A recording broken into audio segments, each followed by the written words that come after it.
নমস্কার বন্ধুরা, শ্রাবণীস রান্নাঘরে সবাইকে স্বাগত জানাই। আশা করি সবাই ভালো আছেন, সুস্থ আছেন।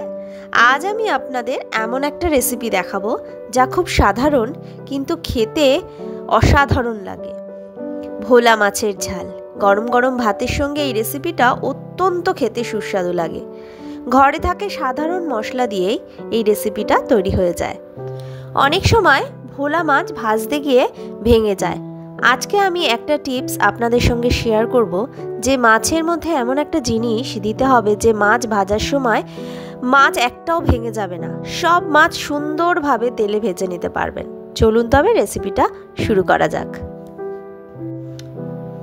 প্রথমে 8 পিস ভোলা মাছ নিয়ে নিয়েছি গোটা। এগুলোকে আমি বাড়িতেই কেটে নেব। কেটে পরিষ্কার করে ধুয়ে নিয়েছি। এরপরে পরিমাণ মতন লবণ,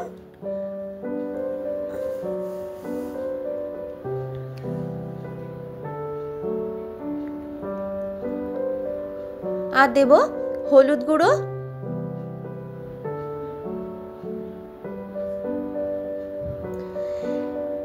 আর দেব অল্প আটার গুঁড়ো।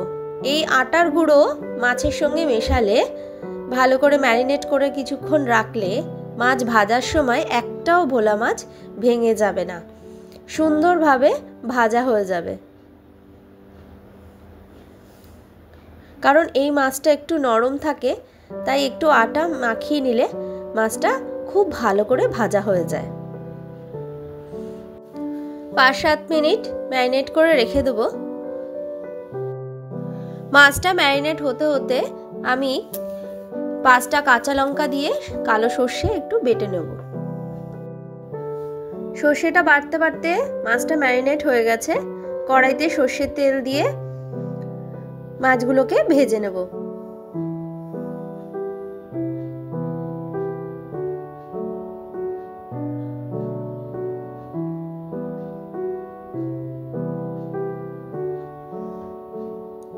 আমি এখানে ননস্টিকে মাছগুলো ভাজছি, কিন্তু সিলভারের কড়াইতেও আপনারা যদি মাছটা ভাজতে চান কোনো সমস্যা হবে না। এই আটার গুঁড়োটা মেশানো আছে বলে কোনো সমস্যা হবে না মাছ ভাজতে।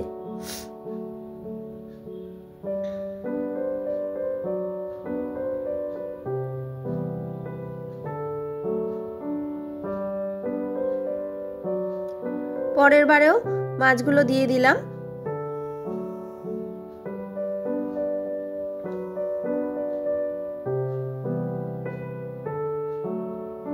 সব মাছ সুন্দরভাবে উল্টানো যাচ্ছে।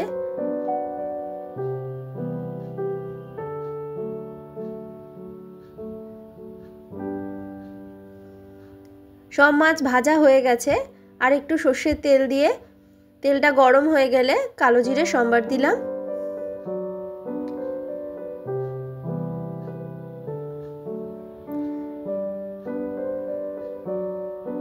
সম্বারটাকে ভালো করে নাড়াচাড়া দিয়ে একটা পেঁয়াজ আর একটা টমেটো আমি গ্রেট করে রেখেছিলাম দিয়ে দিলাম কড়াইয়ের ভিতরে।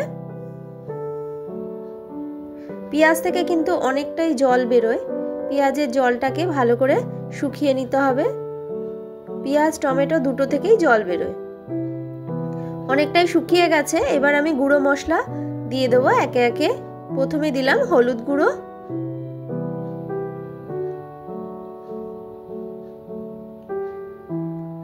আমি ওখানে 5টা কাঁচা লঙ্কা দিয়েছিলাম, এই ঝালে হবে না তাই আমি একটু শুকনো লঙ্কার গুঁড়ো দিচ্ছি। আপনারা চাইলে নাও দিতে পারেন শুকনো লঙ্কার গুঁড়ো, পুরো কাঁচা লঙ্কাই করতে পারেন। তাহলে একটু কাশ্মীরি লঙ্কার গুঁড়ো দিয়ে দেবেন যাতে রংটা সুন্দর আসে।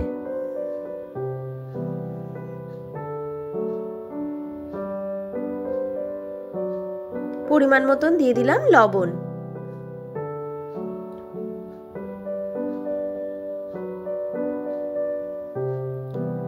আর দিয়ে দেবো 3টে গোটা কাঁচা লঙ্কা। ভালো করে নাড়াচাড়া দিতে হবে। আমি গ্যাসের ফ্লেমটাকে কমিয়ে রেখেছি যাতে মশলাটা পুড়ে না যায়।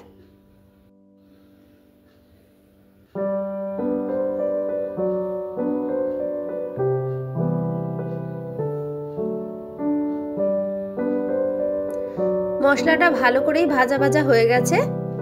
এখন আমি দিয়ে দেব সর্ষে বাটা।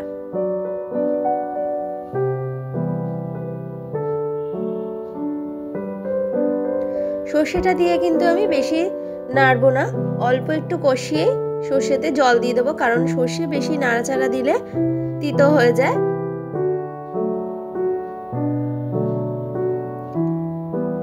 আমার গ্যাসের ফ্লেমটা কিন্তু কমানোই আছে, বাড়াইনি বেশি।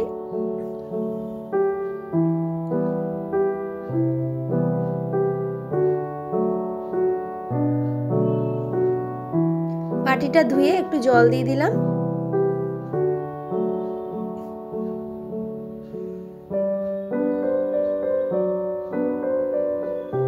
ভোলা মাছে একটু সর্ষে দিয়ে রান্না করলে ভালোই লাগে খেতে।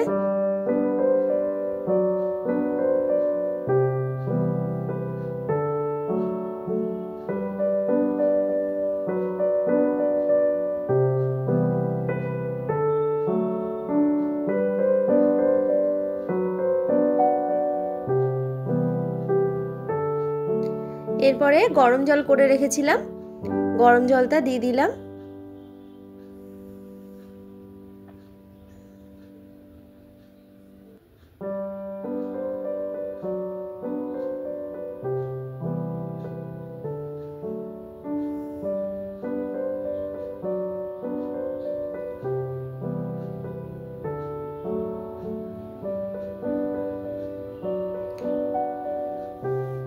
ঝোলটা ফুটে গেছে, এবার একটা একটা করে মাছগুলো দিয়ে দেব।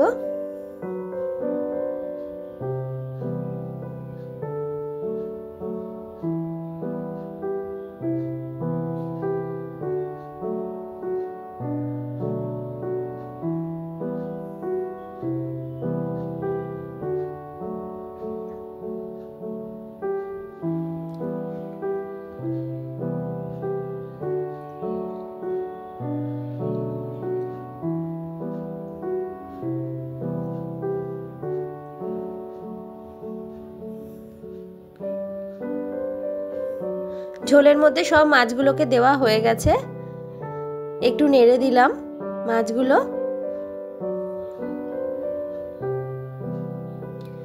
গ্যাসের ফ্লেমটা মিডিয়াম হাইতে করে দিয়েছি।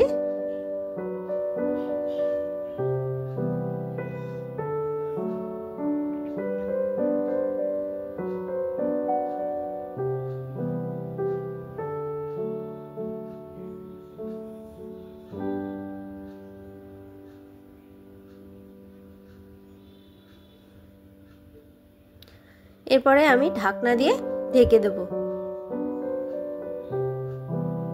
আঁচটা একটু কমিয়ে দিয়েছিলাম, ঢাকনাটা তুলে আঁচটা একটু বাড়িয়ে দিলাম। ওপর থেকে ফ্রেশ ধনেপাতা কুচিয়ে রেখেছিলাম দিয়ে দিলাম। তৈরি হয়ে গেছে ভোলা মাছের ঝাল।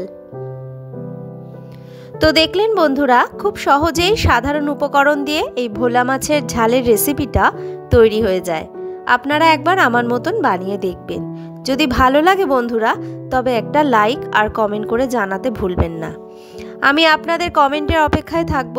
আর আমার যারা নতুন বন্ধুরা, তারা চ্যানেলটিকে সাবস্ক্রাইব করে দেবেন।